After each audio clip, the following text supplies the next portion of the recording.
The Alpha and the Troublemaker. Written by Sophia Oliver. Narrated by Storytime Dragon.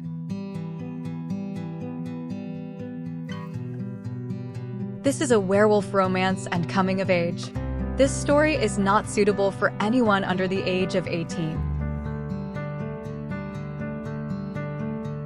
Chapter 3. Graduation Day. Beep, beep, beep. Not again. Knock, knock. I hear my door open. Charity, it's time for you to get up. Today is your graduation day. My mom says as she pops her head in to check on me. All right, Mom, I am getting up. She closes the door behind her. Slowly, I drag myself out of bed. Graduation day, it is finally here. I walk over to my bathroom and start my morning routine. When I am out of the bathroom, I hear my mom yell, Charity, come downstairs for breakfast before you get your graduation outfit on. Coming. I respond back to her. I quickly throw on a t-shirt and shorts before making my way downstairs for breakfast.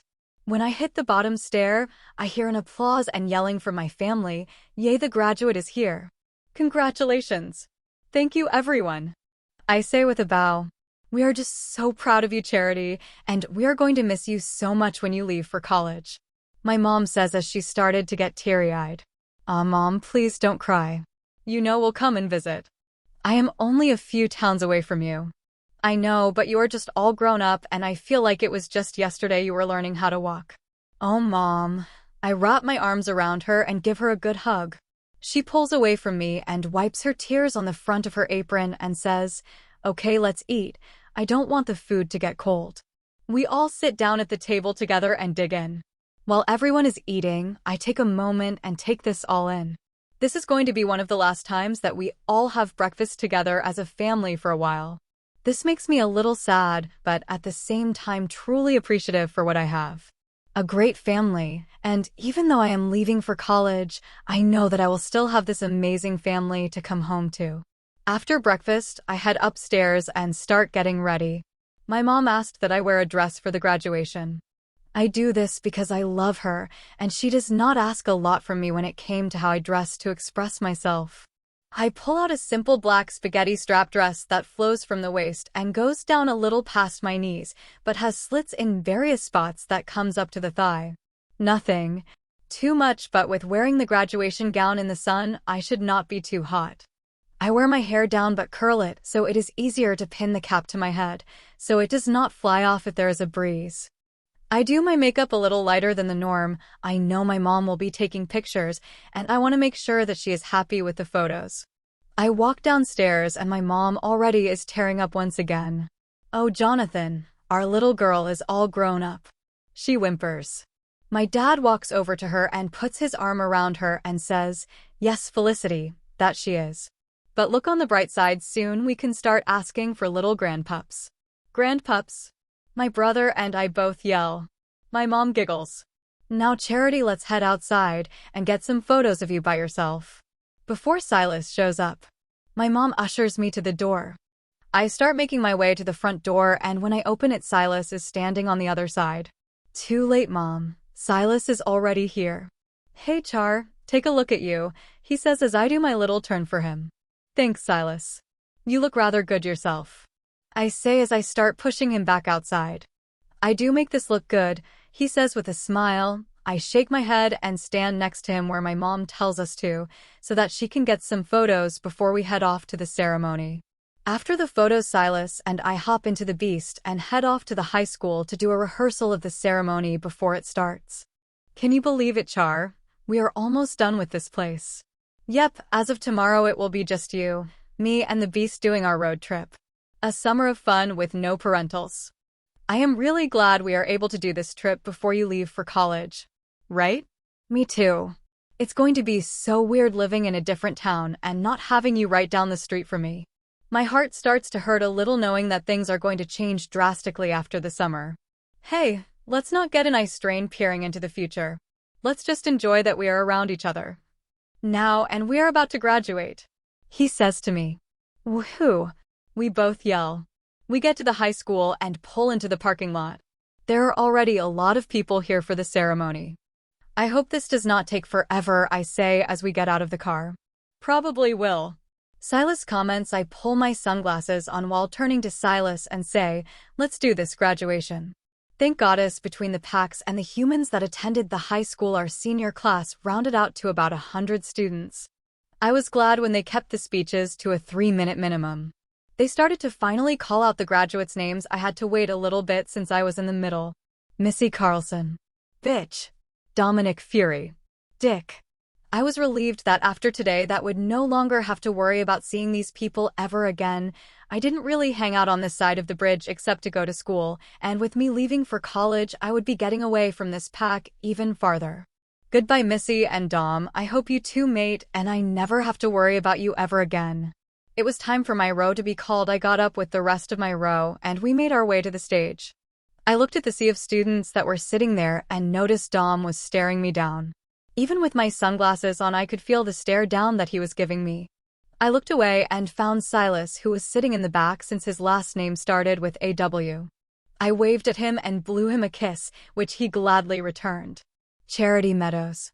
I walked over to the principal and shook his hand as he said, "Congratulations, Charity. I am going to miss not seeing you in my office. For getting into some kind of trouble." Me too, Mr. Hargrove. Thanks for taking it easy on me. Even though I was in that man's office almost every week, he always just gave me either detention or community service. I was always surprised that he didn't just suspend me or worse, expel me. I could hear a slight cheer for me as I continued to walk off the stage. Woohoo, Char, that's my girl. I heard Silas yell out and it made me laugh so hard I had to hold my stomach until I got back to my seat. Haha, his girl, he is a riot. I was getting antsy as I waited for them to finish calling all the students' names to receive their diplomas. Silas Winters.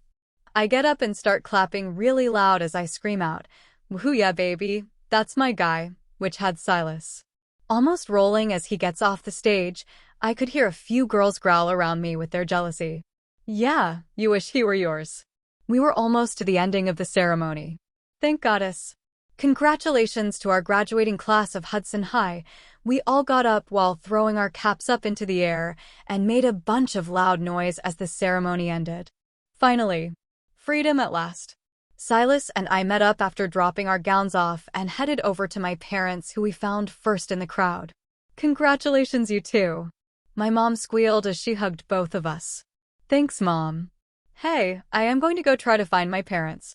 I will see you later for the dinner, Silas says before heading up. Yep, we will be there. Silas waves before turning back around and getting lost in the crowd. My brother came up to me and bumped his shoulder into me before saying, "So little sis, how does it feel to no longer be a high schooler?" I laughed at his comment before saying, "I don't think it has fully clicked that I am no longer a student. Maybe in a day or two once Silas and I take off for our road trip," I say as I rub my hands together. That's right, the house is going to be peaceful without your grunts and complaints, he says with humor. Hey, I say as I knock into him. He wraps his arm around my shoulders, almost putting me into a headlock when he says, "Oh, stop it, you know I am just kidding, and I will miss you while you are gone." Sure, you will, I say as I push him off of me. All right, you two, we need to be heading back.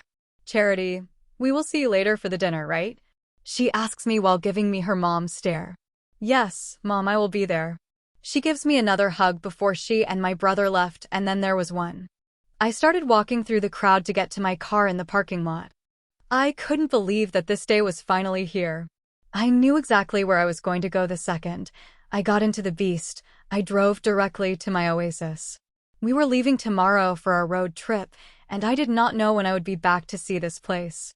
Parking the Beast in my normal spot, I slowly strip down out of my graduation attire and grab a t-shirt to put on once I shift back at the bridge. I shift into my wolf and I take off, feeling the wind against my fur as I run up and down the forest my wolf, and I enjoy the smell of the forest and the weather on our fur. As I make my way to the bridge, I find a large tree to shift behind and throw my t-shirt on. At least I am mostly covered if someone does come by. Ever since that time with Dom, I have been more guarded about my spot. I walk across the dirt to make my way to the bridge. There's a light breeze that kicks up the smell of the river, and I inhale as much as I can to lock it into my memory. I am going to miss this place. Bark, bark. I turned and I see my friend sitting on the other side of the bridge. I kneel down to the ground as he saunters over. Hey boy, I was hoping I would get to see you before I go. He tilts his head to the side while pointing his ears up more. Yeah, I'm leaving boy and I will be gone for a long time. But maybe someday I will be able to come back. I wrap my arms around him and give him a kiss on his head. He looks at me and licks my face before turning and running off. Goodbye boy. Maybe I will see you again and you will show me who you really are. I got up from the ground and turned to lean on the bridge again to breath in the wonderful smells from the riverbed. Well, look who I found, if it isn't my favorite little troublemaker. Seriously. My shoulders slumped. I turned to the other side of the bridge and saw Dom staring at me as he held on to both sides of the bridge. Come on, Dom, not today. He continued to make his way closer to me. What? Troublemaker doesn't want to play today, he says in a mocking tone. Sasha, me. I do.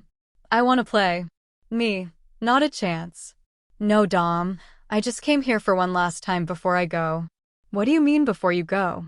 Tomorrow I leave on a road trip and after that I am heading off to college, I say with a shrug. Why does he look so concerned? It's not like he cares what I do. He grabs me and pins me to the bridge with both hands behind my back. I try to wiggle free, but his grip is tight. Damn, this guy has been training. Sasha, can't lie, the guy does smell pretty good. Me, no, you are not allowed to enjoy his scent. He sees me trying to get myself free and says, what? You think I was going to let you get away from me so easily? If you hadn't noticed, I am no longer that scrawny little boy you threw when we were freshmen. Come on, Dom, what do you want me to say? I'm sorry, I say as I continue. To do something to get myself free, I thrust my knee in between his legs, but he was able to block that move. I feel myself getting more and more frustrated. Why can't I get free? Sasha, wish I could help you, but I am enjoying this way too much. Me, traitor. Dom just stands there and stares at me. I finally give up and take a moment to catch my breath, realizing that he is just staring at me. What? He closes his eyes and starts to sniff me, moving closer to me until his chest is brushing mine. Sasha, he's yummy. I can smell you, troublemaker, you like this. Sasha, yes, he's right, we do like this. Me, maybe you do, horn dog. But I don't. Sasha, keep telling yourself that. He takes one of his hands and runs it up and down the side of my body as he continues to stare into my eyes. I dare not look away. I continue to stare at him, showing him that he is not fazing me. Why would you come out in only a t-shirt, troublemaker? Don't you know that the big bad wolf likes to wander around and catch little girls? I start to laugh. Sasha, if he is the big bad wolf, I would love for him to chase me and catch me. I roll my eyes at both of them. Seriously, Dom? Do the girls really fall for that cheesy stuff? I could tell that got under his skin, causing his breathing to increase. He was getting irritated. He took his hand and wrapped it into my hair, pulling my head back. I was stuck helpless and could not do anything but stare into those icy blue eyes. He leaned down and captured my lips. At first, I just stood there completely dumbstruck to what he was doing, but as the kiss continued, I found myself kissing him back. He let go of my hands and wrapped his arms around my waist, pulling me closer to him. I finally got a moment of clarity and realized what I was doing. I thrusted my knee into his crotch, and he doubled over. Once he brought his head up, I punched him in the lip before throwing my shirt off and shifting into my wolf to get out of there as fast as I could. Sasha, what are you doing? Let me go back. Me, no. Just keep running. This isn't over, troublemaker, I heard him yell faintly. I turn around to see if he is behind me, but he is not. I think to myself, it is for now. I continue to run, straight to the beast, not looking back. If you liked this chapter, please like and subscribe. It will help keep this channel going. Hit that notification bell to keep up with the latest chapters and stories. Thank you and see you soon.